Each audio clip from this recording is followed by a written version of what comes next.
कैसे हो आप लोग। मेरा नाम है नरेंद्र और आप देख रहे हो भोले तो टेक रिव्यू सीरीज चलिए शार्क टैंक में सीजन 2 एपिसोड 11 जेलिनियर। आप सब ने देखा होगा, दो लड़के आए थे 19 साल के जयपुर से और डील लेके गए हैं 1 करोड़ 10% की इक्विटी। और जीता कौन है ये डील?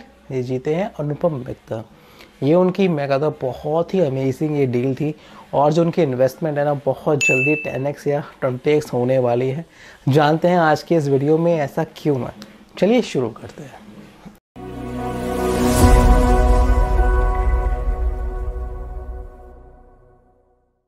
तो जो इनकी पिच थी वाकई औसम थी, क्या मस्त रैप ये सब वो सब लोग बहुत इम्प्रेस हुए, शॉक बहुत इम्प्रेस हुए। जैसे जैसे उन्होंने समझाना शुरू किया कि इनके प्रोडक्ट एक्चुअली है क्या, इनका जो ब्रांड है वो एक्चुअली है क्या। ये ज्वेलरी को एक लाइफस्टाइल ब्रांड बनाना चाहते हैं। जितने भी रैपर्स हैं, बड़े सेलिब्रिटीज़ हैं, यहाँ तक कि हैं जो क्रिकेटर्स हैं, स्पोर्ट्समैन हैं, वो भी इनकी ज्वेलरी यूज़ करते हैं। ये जो ट्रेंड है ये जनरेशन जी का बिल्कुल ऑसम ट्रेंड है जो आपको देखने को मिलेगा और आने वाला फ्यूचर यही है।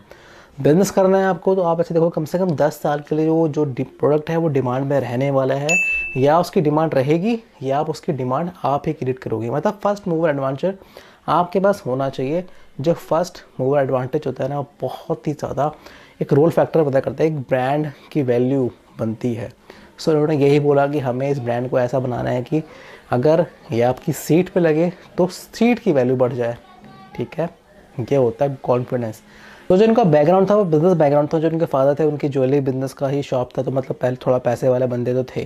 ठीक है, इनके पास कारीगर थे, मैन्युफैक्चर थे, रॉ मटेरियल कहाँ से लाना है, कारीगर कैसा बनाना है। बस इन्होंने क्या किया, इन लोगों ने डिज़ाइनिंग कॉपी करी।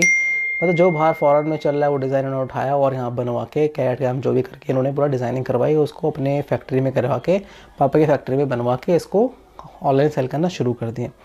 सो ये तो एक होता है और ये होना चाहिए। बेचारे मिडिल क्लास फैमिली वाले जिनके पापा जॉब कर रहे होते हैं या फिर सपोर्ट नहीं होता, उतने पैसे नहीं होते, सो बिज़नेस करने के बारे में बेचारे वो सोचते रहते हैं। शायद आप भी सोच रहे होंगे। लेकिन यार वो जो एक बिजनेस फैमिली में एक माइंडसेट होता है ना बचपन से ही पुश करने का या कुछ करने का, वो जॉब करने वाले मिडिल क्लास फैमिली में नहीं होता। और ये मैं समझ सकता हूँ और मैं ये रिलेट कर सकता हूँ क्योंकि मैं भी मेरे पापा जो हैं सैलरी बेस्ड काम करते हैं, मतलब एम्प्लॉय हैं, और मैं बिज़नेस कर रहा हूँ। तो ये सब चीज़ें ना बहुत देखने को सुनने को मिली है मुझे, और अभी भी मिलने को मिलती है कि यार तू जॉब ही कर लेता वो ज़्यादा बेटर रहता है। कभी कभी बिज़नेस में क्या होता है उतार चढ़ाव होते हैं। ठीक है, आप लोग कभी महीने का लाख रुपए 2 लाख रुपए ला रहे हो, कभी आप 20-25 हज़ार रुपये ला रहे हो, कभी कुछ होता ही नहीं है। बहुत सारी चीज़ें देखने को मिलती है, उतार चढ़ाव मिलती है, लेकिन जो सेटिस्फेक्शन मिलती है ना अपना काम करने पर वो कभी नहीं मिलेगी आपको किसी भी सैलरी, कितनी भी आपकी सैलरी हो जाए किसी भी जॉब के अंदर। सो ये यहाँ पे थोड़ा फ़ायदा होता है। चलिए ये टॉपिक से हटके था, लेकिन अब बात करते हैं यहाँ पे इनके जो फाइनेंशियल ईयर के बारे में बताया गया फाइनेंशियल 22 के अंदर। और ये शार्क टैंक एपिसोड अगस्त में शूट हुआ था। सो उन्होंने बताया कि अब तक इन्होंने 1 करोड़ के आसपास की सेल करी है, जिसमें से कम 15 लाख का ये इनका नेट प्रॉफिट हो चुका है।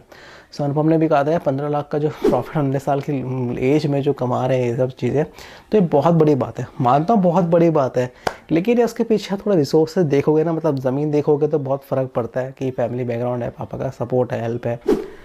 ठीक है, 1 करोड़ अनुपम ने दिया और 10% इक्विटी ली है। मतलब ये तो one of the best deal है अनुपम मित्तल की, मैं ये कह सकता हूँ। और ये बहुत जल्दी इसको 10x करके दिखा देगी ये लोग दोनों के दोनों।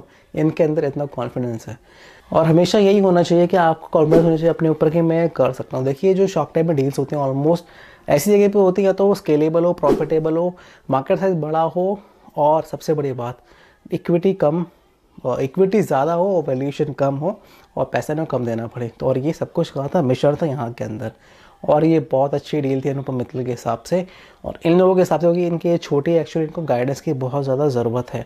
आपको क्या लगता है इस एपिसोड के बारे में लिखिएगा ज़रूर। मेरा नाम है नरेंद्र, आप देखते हैं भोले टेक, और